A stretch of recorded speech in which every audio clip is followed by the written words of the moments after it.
I went to a local comic show and I got a big stack of comics. Let's take a look at what I picked up next on this video from Bronzeville Comics.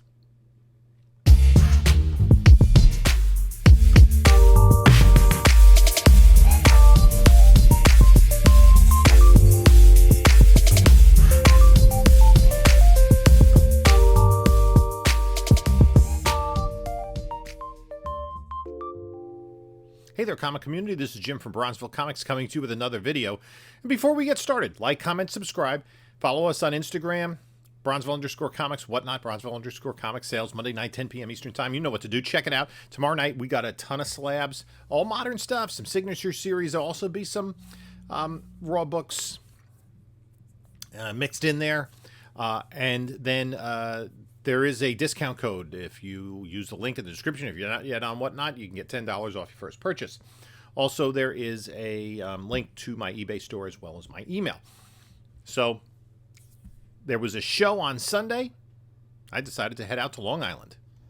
Okay, we are on our way to the Route 110 comic show out in Melville, Long Island. We say that like Long Island's a separate state.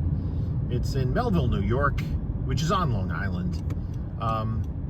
And so here we are. We're pulling up to the comic show. They have this show every month. It's the, what is this, the third Sunday? Yeah, this is the third Sunday of the month show. And so, can I get a space right here? That looks good. Not too far from the door. And then you can see the reflection of my car. We'll check out inside. So we got there. Let's go take a look at what the show floor looked like.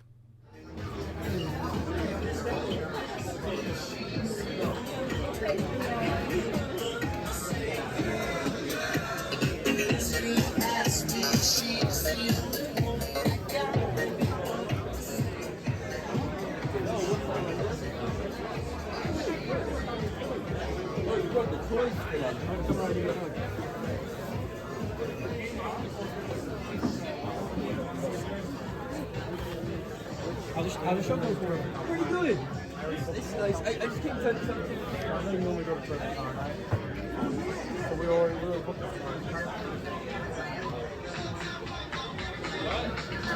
purchasing an NFT.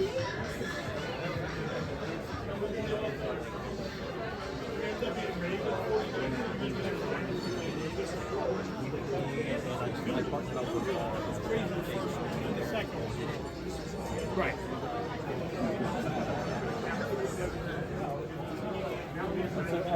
No, it's 316 is his first. Actually, I wouldn't be surprised if they sell that.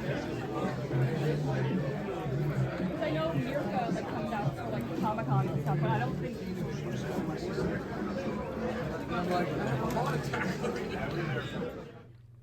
As I said, this is one that occurs every week or every month. So it is a pretty good show to go to. So I went and I picked up some comic books. And, you know, I've used the phrase save, sell, slab, spec to talk about what I pick up. And that is true as well. I look for, you know, books that kind of will enhance my Whatnot sales, especially if I can get some nicer Silver Age or Bronze Age books, because that's kind of, you know, what I specialize in, I guess. And so I picked up, and there were great deals to have. So I picked up a big stack of comics. So I got this Fantastic Four 115. I kind of like the cover, and I do like this. Still only 15 cents. That's from 1971. The next month was 25 cents, and then DC did the similar thing, and then I think it was the next month, and then Marvel went back down to 20, where DC stayed with 25, and then Marvel overtook them in the market. Fun fact. So then this book I picked up, and this is a potential slab book. It is Flash 92, the first appearance of Impulse. This is also a slab candidate. Ren and Stimpy Show #1. It's still in the poly bag, so definitely you'll need a press, but it is a newsstand. Then I went to a vendor, had a bunch of $2 and then some $5 books. I picked up a ton of $2 books. I do have to even bag and board some of these still. A few of these maybe, slabbing candidates. First Full Bishop. First Silver Banshee. These are mid-grade. Well, not mid-grade, but they're not 9s. Flash 139 through 141. 141 being, I think it's the best key, the Black Flash storyline. Justice League of America 185. First George Perez artwork on Justice League. Batman Death in the Family. Newsstand. Mike Mignola Joker cover. First appearance of Black Hand gets the Black Lantern ring. First full appearance of the Midnight Suns. I think that's really sharp. This is the first appearance, one of these DC inserts of Amethyst, Princess of Gemworld. This is a little bit of a spec book. I mean, you never know. Amethyst is a character that has come back with DC over the years. West Coast Avengers.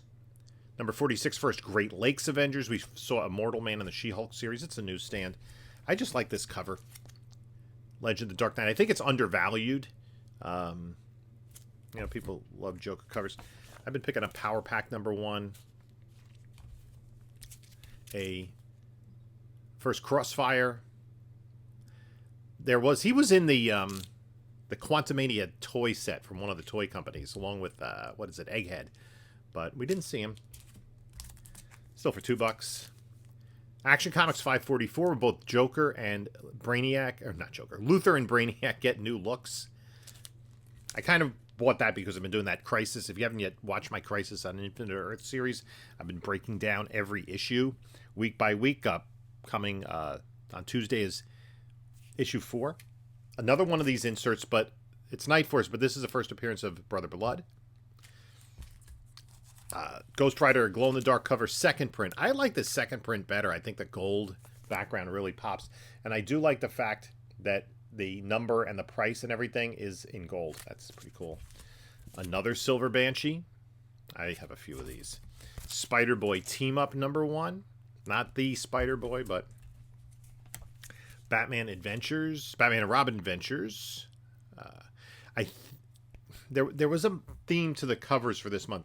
I think it was just headshots for all the DC books, and this is the way they went. This is lower grade, but a Thanos cover, Captain Marvel 28, 20 center. This was a book I had speculated on a while ago. Mask number 1, one of these toy lines. I think it's Hasbro has the rights to Mask. Justice Society of America number 1, first appearance of Cyclone. First, the great Alex Ross cover, homaging All-Star Comics 3.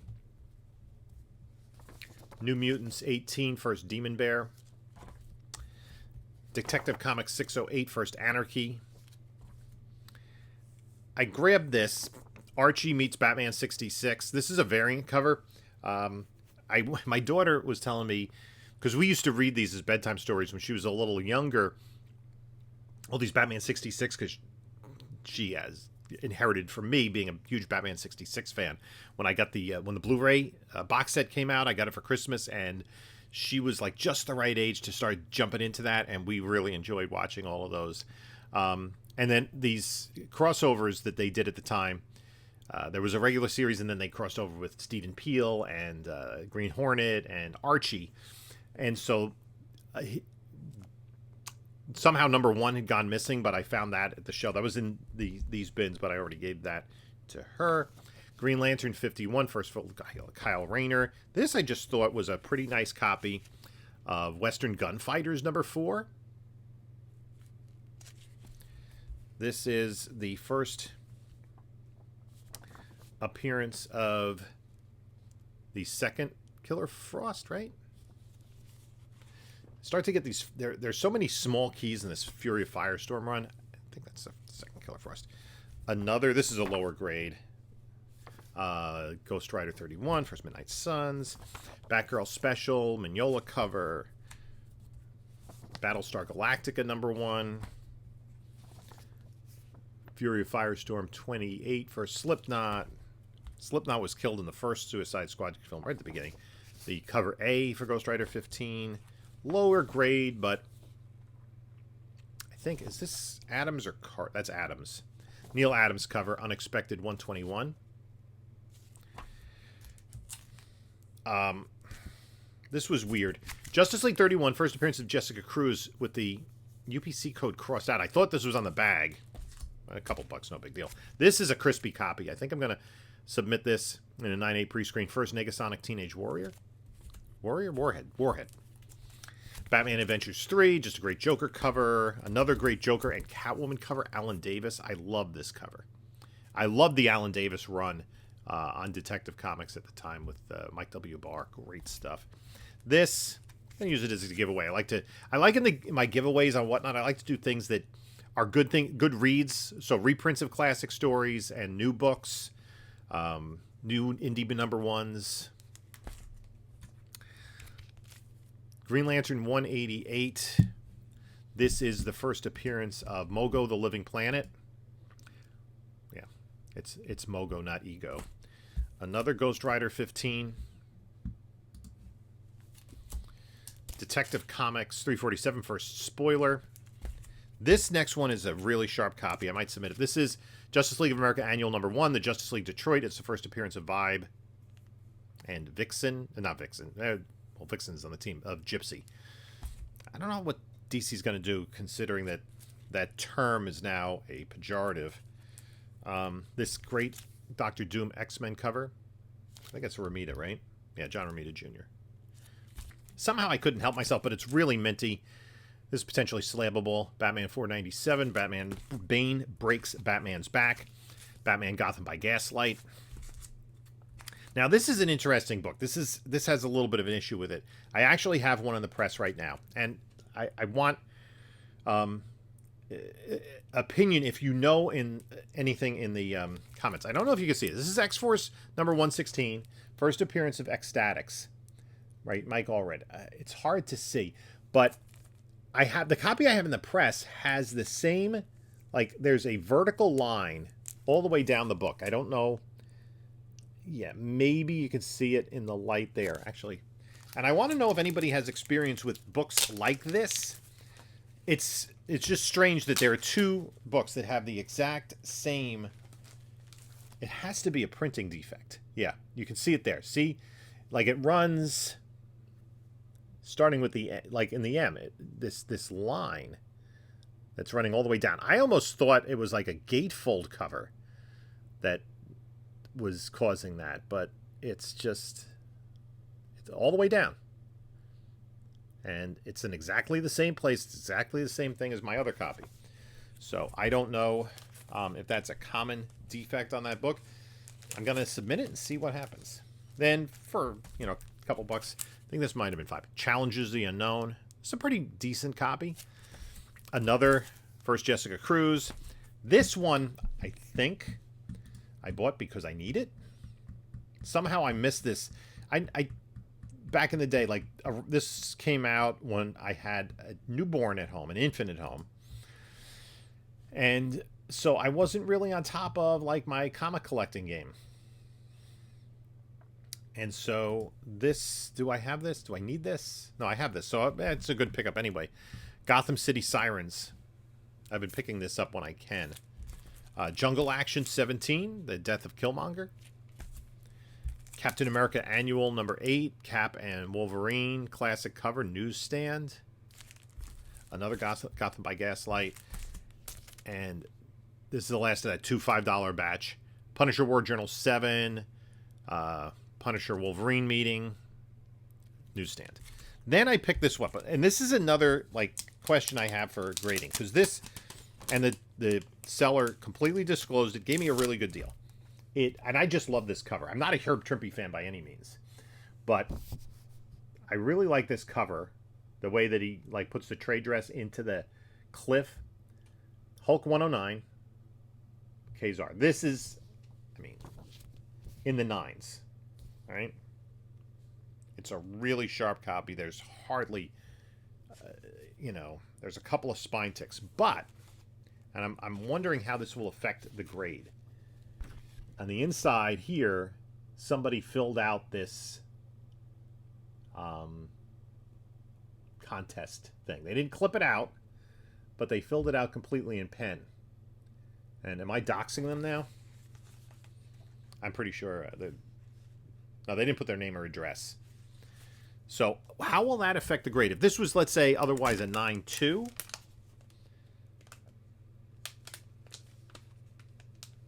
how will that impact the grade? If you have any experience with that kind of writing on the interior of a otherwise minty, near mint book, let me know.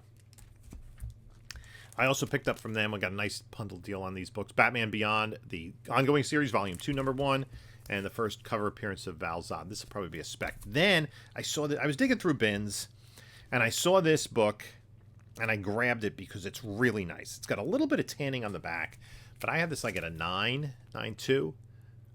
Justice League of America 101. If you watch my channel, and I've talked about it a lot, Justice League 102 was the first Justice League issue I ever bought, and then I had to make sure I got the next month and the next month and so on. That's really what started my comic collecting. And it took me years, because I bought that book when I was 5 or 6 years old. I think it came out when I was still 5. So I was just learning how to read, and I decided I wanted to get all these Justice League books, right? But there was really no way in 1972 for 5-year-old me, 6-year-old me, to find back issues. There were no comic stores or anything. And it took until maybe I was 12, 13, 14 years old going to a convention, the old Creation Convention at like the Statler Hilton in New York City, to find issues 100 and 101, which are the first 2 parts of this 3-part story in which the JLA and JSA go back in time to save the members of the 7 Soldiers of Victory. So just a nice high-grade copy. It does have a little... That's like the biggest defect, is a little thing in the corner and a little tanning on the back. Speaking of tanning, I picked up this book because I do have a couple of copies, but they're always hard. This white cover of Justice League of America 77 is always hard to find that's reasonably white. Usually it's very yellowed in the white areas here, from what I've found. I've been looking for a whitish copy. Did not pay that price for it. This is the issue. This is the last appearance of the Joker in DC Comics until Batman 251. He did not appear. Might have appeared in reprints. Did not appear in any new stories for about 4 years. And Joker works with the Royal Flush Gang, and they convince Snapper Carr to betray the Justice League. So, thank you, Gary Friedrich. We get rid of Snapper Carr. And then I found a pretty nice copy, and it's hard with these square bounds. An upgrade on one of my Batmans, these 80-page square-bound giants. The one I have, I think, is missing something. It's very low grade. So, pick that up. Add to the PC. Then a couple of Neil Adams Superboy covers. Just focus in. This I picked up. This is one of those DC 1972 books that I need. This is the second Tarzan book in DC. And this is in pretty nice shape as well. And I like to buy, if I can for my PC, buy books that are in nicer shape. I don't need 9/8 for Bronze Age books or anything like that. But if I can get very fine range, that makes me happy. Then I picked up these batch of books I picked up from Lone Wolf Comics. First Weasel and Newsstand. Then I picked this one up. And I think I'm going to get this graded. It has a couple of spine ticks, but 9.4, 9.6. 9.6 is still worth getting graded. And it's Mr. Monster number 2, Dave Stevens cover. Now, it's not the kind of Dave Stevens cover that appears to all of his fans, but still, it's a high-grade copy. And then a Shade the Changing Man number 1, because what would be going to show without me picking up a Shade the Changing Man number 1? And then this Daredevil 188. So that's the haul. Let me know what you think. And let me know what you think about those grading questions. I'm going to probably submit those 2 books. Not this X-Force, but the one I have in the thing that is perfect other than that line about a quarter or a half inch from the spine. And then the Hulk 109 with the information filled out on the last page. Just to see how it gets hit. Because I believe that book is at least a 9.2 without that. So kind of interesting to see in terms of graders notes how much it gets hit. So anyway, that's the haul from the Route 110 show. It's out in Melville, Long Island. They're going to, I think, across the street, a different location for the next show. And I'm very fortunate. I know not all my viewers are, that in my location, almost every weekend, there is some kind of show or something that's within driving distance. I might have to go across a bridge, but within 45 minutes or so, I can go to a comic show. And I know people who live in different parts of the country, in different parts of the world, don't have that opportunity. So I feel very fortunate. And I think, you know, there are a number of us on YouTube that you see at these shows. I ran into Jerry the Jitterbug here, and, run into shows where you see Erod, and Gary set up at a couple shows, and other members of the community that are in this area. The whole squad that, gets together for King Con, which is coming up at the beginning of April. But I think we got to be thankful to the folks that run these shows, that take their time to go. I mean, some of these shows are every month the same, the third Sunday, the second Sunday, the first Sunday, whatever it is. And it's really a great benefit to members of the comic book community to have that opportunity to come dig through books, get together, see other people, and establish relationships. So thanks to the folks that put on these shows. Let me know what you think about what I got, and if you have any experience with the grading questions I have. In the meantime, you can take a look at a couple of my other videos here. And this is Jim saying until next time, enjoy your comics.